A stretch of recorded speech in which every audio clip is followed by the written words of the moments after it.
Oh, yeah, America Chef trying to get a gourmet. Hey, what's up? There's the fingers. Hey, fingers, fingers. All right, so here. So we got some chicken with a little garlic powder on it. It's seeping in some white wine, pink salt. I've got fresh tomato here. Yeah, there. Fresh basil. Fresh large chop elephant garlic.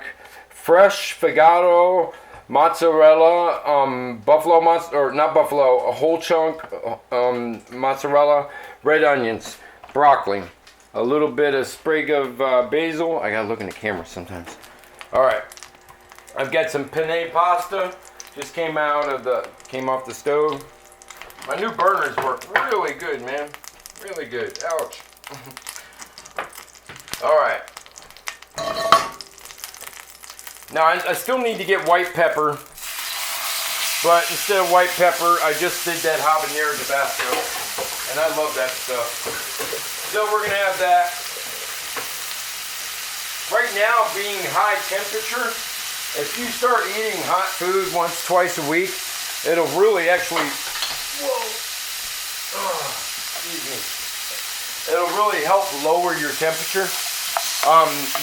Reducing and removing high fructose corn syrup will lower your temperature by about a ½ degree. I mean, this is summertime, man. You want to stay cool. These are tips to staying cool. If you work out and remove high fructose corn syrup from your diet, you'll drop your temperature by almost a full degree on a working level. It takes a while to get there. But, I mean, still, man, you increase your system, you increase the amount of sweat coming off of you, but it's cleaner sweat, and because you're exercising, man, it's reality. And at the same time, you're not having your body have to push through the poison that's most predominant in our food today, high fructose corn syrup. Second most poison are the derivatives coming out of soy and corn because they're messing with them too much. Anytime they GMO something to a level where it's been around GMO for 20 years, farm-raised fish, all that kind of stuff, they keep messing with our food, man. They keep messing with our food, orderly. Everybody should be unhappy about that. All right. Turn it up a little bit. Oh, I need to get some stuff.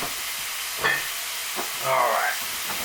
I always pull my Parmesan cheese. I never pull cheese in my mise en place and my cream.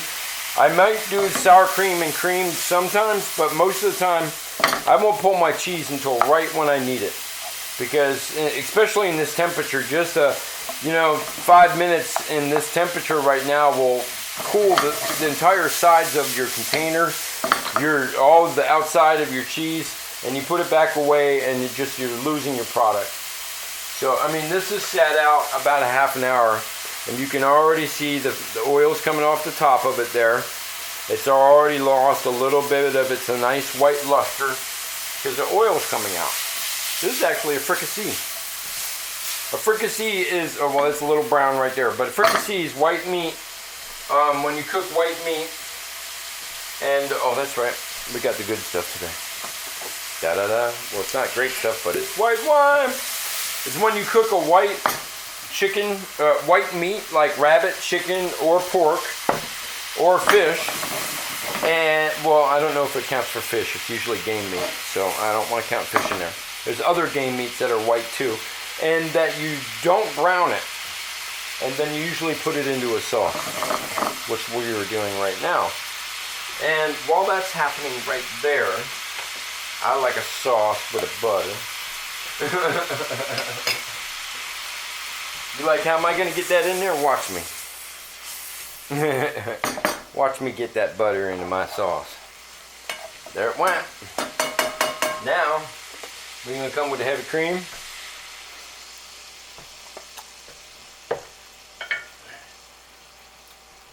Parmesan. My cornstarch slurry. Turn temperature up. Now the Parmesan. A little bit more. That was about a third of a cup. Quarter cup. Less than a quarter cup. Adding this tomato, whole tomato Figado mozzarella, basil. You know me, if I can wash it, do it. Alright. And put my Parmesan away, because it's my cheese. Alright, I got the cornstarch slurry in there already. What do I have my cornstarch in? It's in this bottle with the balloons on it because it's magic! It's like having a party in a little bottle that makes all your sauces. And if that's a little creepy, it's because I'm a chef. I am a chef, and we talk about creepy food.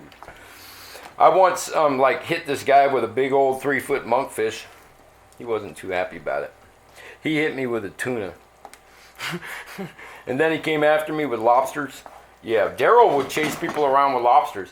Spanky would come up behind you at Red Lobster with a lobster in his hand and try to have it get you. So you had to watch out when lobsters were around and Spanky was on the back line because he'd be trying to get you with lobsters. Yeah, you were like, yes, lobsters. You think it's a joke, don't think it's a joke.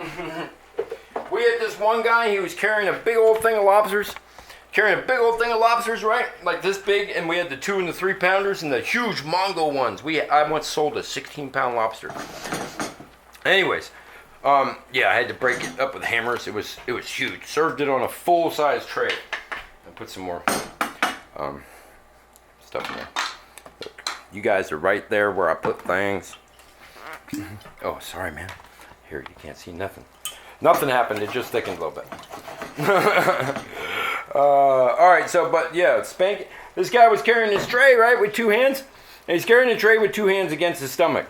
And one of the lobsters didn't have a band on it, and got a hold of his stomach, and caught a piece of meat, and brought its pincher together. And it was the big meat. One of them's for grabbing, and the other big one's actually for fighting. They're very interesting creatures. There's one at the Smithsonian, almost 250 years old. So anyways, this guy got 23 stitches in his stomach from that, man. That means that sucker grabbed so hard, it just went right through the meat and the fat of a human body.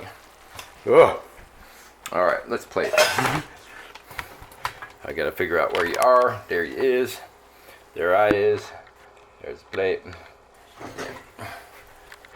a little bit more. Oh, it's got all blurry. There it is. All right. There's our beautiful plate. Turn the gas off. All right. There's our beautiful food. It definitely looks fricassee, man. See that? Very light. Beautiful coloring. It's a beautiful colored dish, huh? I told you the story about what I made out of a whole... My boss would buy way too much stuff. He wasn't the chef, he was the owner. And he'd buy things trying to get a deal, so he bought a case of basil. What are you going to do with a case of basil unless you have a really, really busy restaurant? We did not have a busy restaurant, and we had pesto on the menu, and we had other basil dishes on the menu that had basil in them, but nothing that was what are you going to do with a case of basil? A case of basil is big. So I chopped it up and took some concassate tomato and heavy cream and made this beautiful, and buffalo mozzarella, I had buffalo that time, made this beautiful soup, and it disappeared. Gone. All right.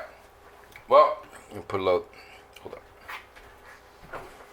Now, I could come across if I had a nice marinara sauce and spot this. I'm just going to put a little Parmesan right there. Like that. That's the show. Peace, y'all. Much love. Food is a simple design. Real food all the time.